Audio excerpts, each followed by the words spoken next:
welcome back to my channel.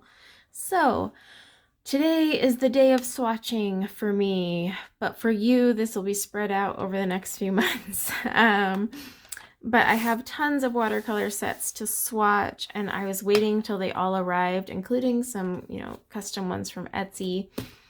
And now that they've all come, I can actually sit down and work on these. So the first one I wanted to swatch for you guys was my Inktense paint pan palette. Now this was gifted to me by a subscriber by the name of Andrea.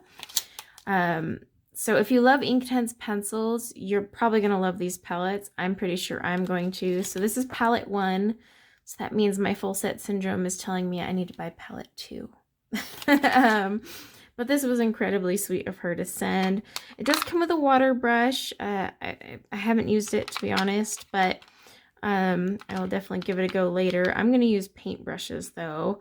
So I've got these. Now I'm not going to pre-wet them because as far as I know, you should be able to just wet your brush and pull it right off of this. No pre-wetting. We're going to find out if that's true. So I'm probably going to use a, this one might be a little too fat. I think it will be. Let me grab a different brush size, not prepared. Okay. I am using just a Famui number 6 round. So let's see. Yeah, it looks like they do just activate. I'm new to the paint pans, but I thought this would be really fun to try out with you guys. Now the colors are supposed to be really rich and vibrant, obviously, because we are pulling them. Oh my gosh, look at that. Woo. Oops, dipped it in my clean water. Naughty, naughty. All right, now let's grab this mango. So yeah, I mean, basically this is what happens like if you were to put your pencil on a palette or take right off the tip of your pencil. But wow, that's gonna be so cool. But this is nice. They are still ink though, so this is not a watercolor, so please do not think it is, okay? These are still ink. Nothing's changed in that department. It's just now you can pull right off this little block, take it on the go. Oh wow, I love that color from this palette. Now you can water them down though and play with them like watercolors. It's just you have to remember that these are permanent ink. So once these things dry, well, there's no turning back. They re-wet really easily. Mid ultramarine. Look at that one. So yeah, they wet just fine. So you don't have to pre-wet them. The rumors are true. I'm not sure how different these are from the Inktense blocks. Oh wow, look at that one. Ooh. And of course you could water these down and mute them out. I just want full concentrated color to see what I'm getting into. I'm not having my brush super duper wet, but I am swatching on a watercolor paper. This is just a Fabriano 264 watercolor sketchbook that I've pretty much been using for more of my watercolor swatches lately because it's beautiful paper for one, and great for, oh my gosh, look at that green. Wowza. I know it looks black, but it is just actually a really dark, rich green. Beautiful. Let's see this kiwi.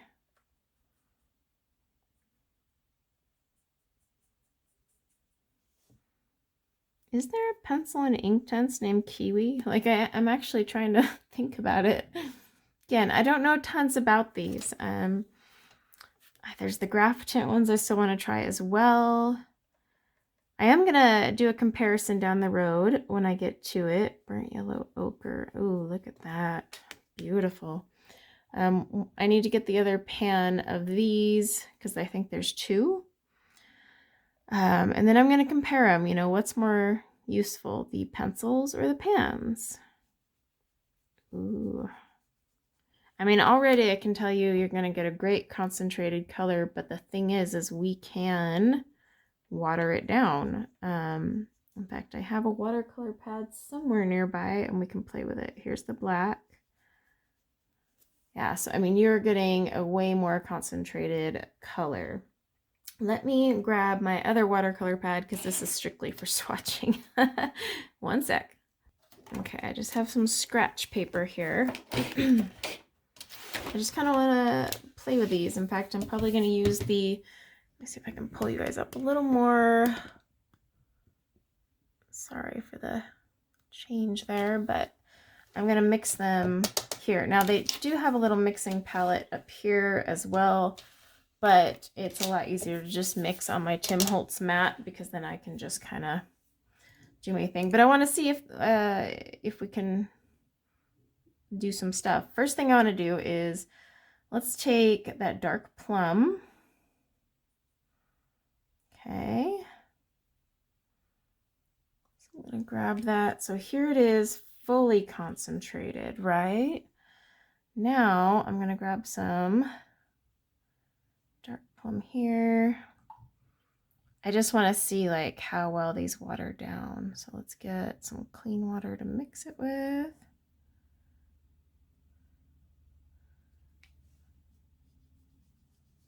So you can like water it down really well. I can pick up some more plum, add it in there, kind of get us an in-betweener. Let's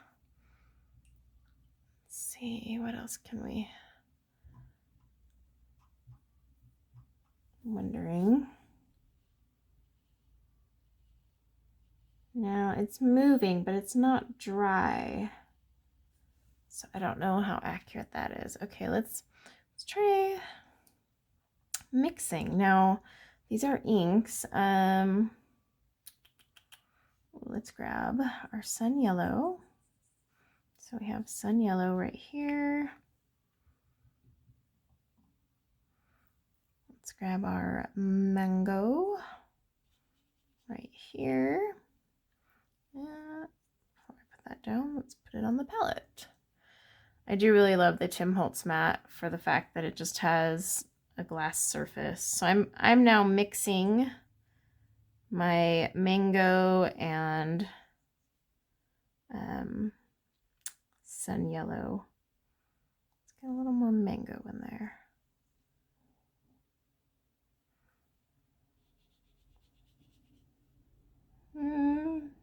That one didn't really, that was like kind of lackluster, wasn't it? Let's try mixing, okay, so we'll do our bright blue. It's a little wet. And then our poppy red. So the more you pick up on your brush and the drier brushes, the more, you know, obviously concentrated it'll be. What did I say we were mixing? Bright blue. Just want to see. Mixing is like something I really like to do. So this has a little bit more blue in it. We made kind of a nice dark. Now let's add a little more red. Let's see if we can create something pretty here.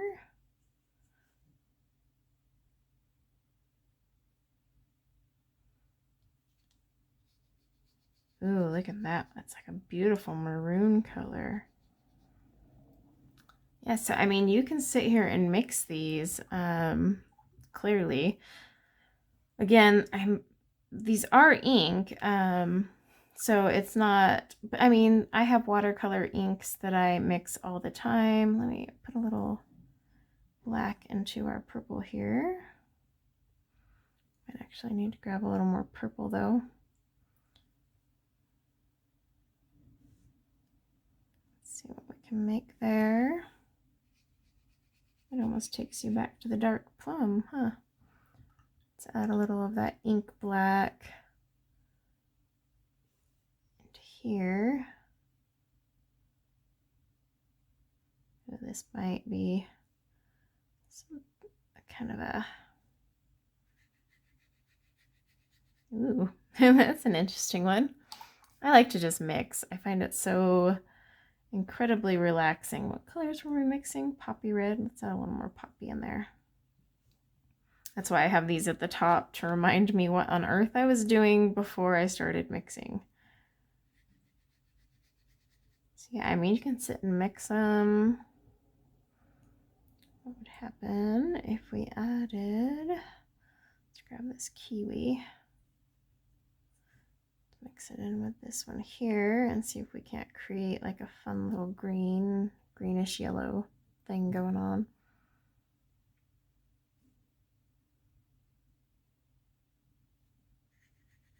So that's if we added the kiwi green to those. It's an interesting color. I mean, considering here's kiwi, so now we have more like an olivey yellow. But yeah, I wonder. Okay, now this one for sure is dry right here. So let me get clean water on my brush. Let's see if they reactivate and lift. Yeah, see now they're not. Once they're dry, those things are down. It's not moving at all. But yeah, these are fun. Let's mix these two together. At this point, we're just making whatever. We haven't made mud though. But like even if I were to water it down some more, let's grab a bunch of water. Oh, I could sit here and do that. What if I wonder how these would do with like a wet on wet. Let's get some clean water up here.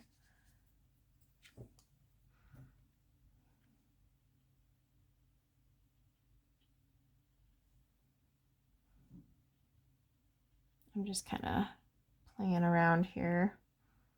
Let's grab some of this. This is not going to look pretty when these mix together, but they're already on my palette and I don't want to waste them, so we're going to just play.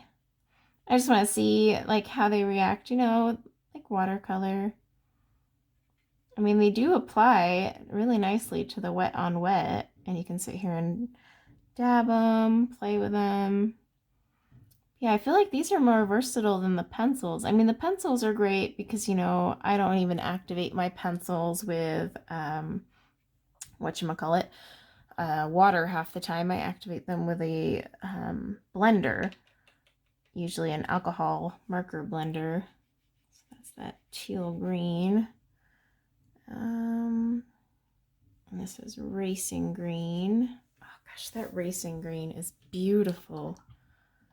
Absolutely beautiful. I mean, the things you could make with that on its own. Let me just get a little water in there. I just want to tone down the racing green a little. You know, add some water. Not that much water. But like, I mean, you've got, oops, being sloppy.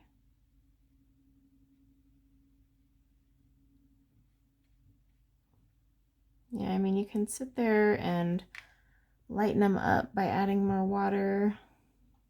And the nice thing is these would be layerable because they don't reactivate. So like once this is dry, if I wanted to go in with something else, I could. Or if I wanted to put like a light layer down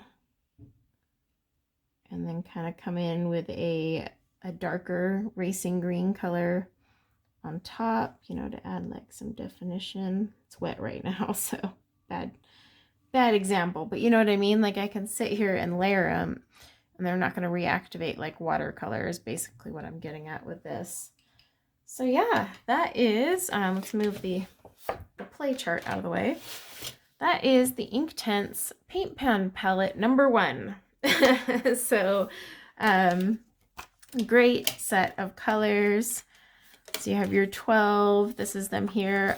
I mean, these are going to last a while. I know they look small and dinky, but these are going to take a while to get through. That's the thing. I always laugh when people are like, no, I have to have full pans of watercolors. And you really don't. I mean, watercolor, it lasts a while. But yeah, I mean, just look at these beautiful colors. I mean, it's amazing how vibrant and rich they are. And then I like that it has this little thing so I can keep it here. You know, and it does have a mixing palette, like you got your wells in there. These actually pop out, these little trays. So you can like rearrange them if you want.